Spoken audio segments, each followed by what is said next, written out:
Students, आज हम लोग पढ़ेंगे T ratios of 45 degree.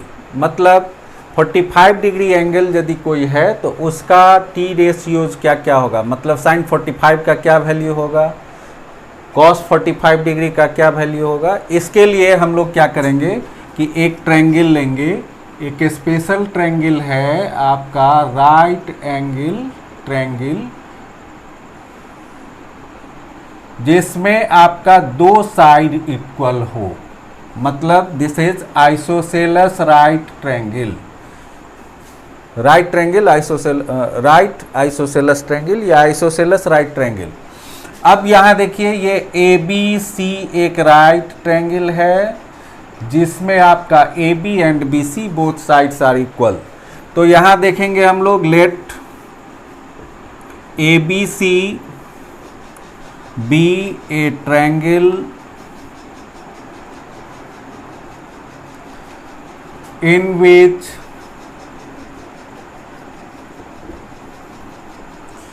which AB is equal to BC and angle B equal to 90 degree. Therefore, angle A equal to angle C, which must be equal to 90 degree by 2, that is equal to 45 degree. क्यों हुआ 45 degree? One angle हो गया आपका 90 degree. आप जानते हो कि sum of the all angles of a triangle is equal to 180 degree, means angle A plus angle B plus angle C equal to 180 degree. Angle B is 90 degree, it means A and C both are equal and A and C both are equal. Why? Because AB equal to BC, मतलब AB और BC चूंकि equal है तो AB के सामने का angle C, BC के सामने का एंगल A बोथ इक्वल होगा, दोनों इक्वल होगा। दोनों इक्वल होने के कारण दोनों का वैल्यू सेम होगा। इसका मतलब 90 डिग्री को माइनस कर दें हम लोग 180 में से, तो A plus C equal to 90 degree.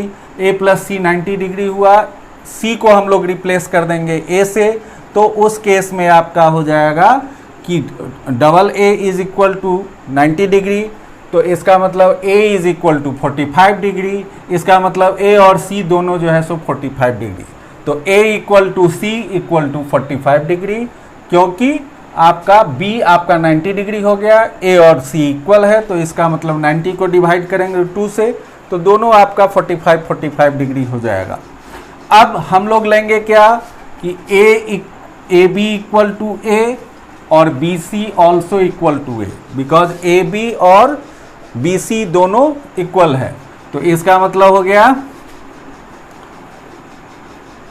कि A B equal to B C equal to A हम लोग लेट कर लिए, मतलब मान लिए। तो according to Pythagoras theorem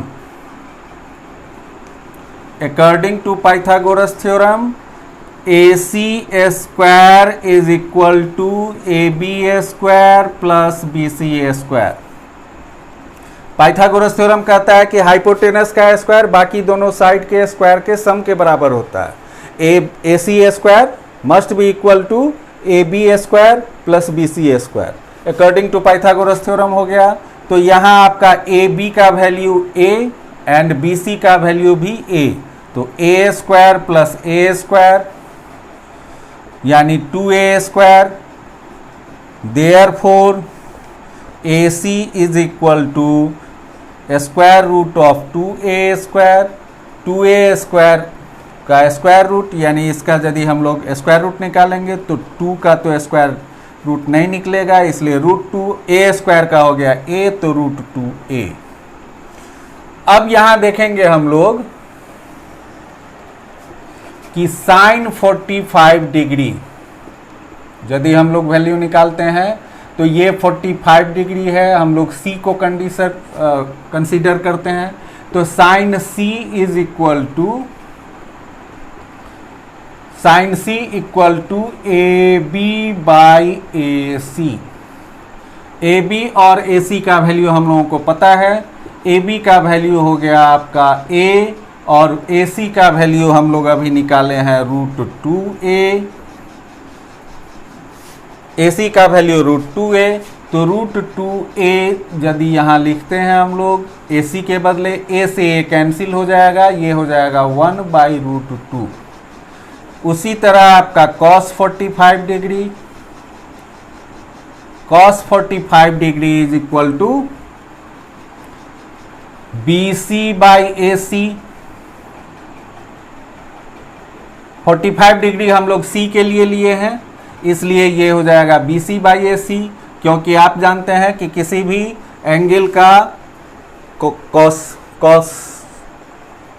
cosine लेते हैं तो वह हो जाता है आपका कोसाइन का मतलब एडजेसेंट साइड बाई हाइपोटेनस। तो एडजेसेंट साइड यहाँ इस 45 डिग्री के लिए BC हुआ, और AC हो गया हाइपोटेनस, तो BC/AC यानी A/√2a होगा। A/√2a that is equal to 1/√2। अब यहां हम लोग देखेंगे कि tan 45 डिग्री का वैल्यू क्या होगा। tan 45 डिग्री मतलब tan C का हम लोग निकाल रहे हैं। tan C का मतलब opposite side by adjacent side. Opposite side है AB और एडजेसेंट साइड है BC, तो AB/BC। AB/BC, AB का वैल्यू A, BC का वैल्यू भी A, तो A/A इज इक्वल टू 1। इसका मतलब tan 45 डिग्री का वैल्यू 1। अब हम लोग cot 45 का वैल्यू निकालेंगे। cot 45 का वैल्यू निकालेंगे तो आप जानते हो कि cot जो होता है वो tan का रेसिप्रोकल होता है। इसका मतलब 1/tan 45 डिग्री।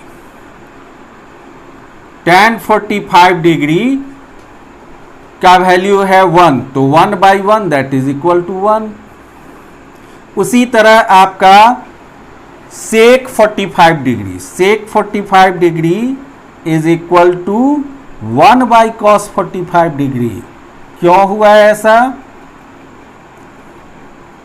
क्योंकि sec cos का रेसिप्रोकल होता है, मतलब sec 45 degree is reciprocal of cos 45 degree, यानी sec 45 degree is equal to 1/cos 45 degree. cos 45 degree का वैल्यू हम लोग निकाले हैं 1/√2, तो यहां लिखेंगे हम लोग 1/1/√2। अब इसको सिंप्लीफाई करेंगे तो ये √2 आएगा। इसी प्रकार हम लोग यदि यहां cosec 45 डिग्री का निकालते हैं, cosec 45 डिग्री, तो ये हो जाएगा आपका 1/sin 45 डिग्री।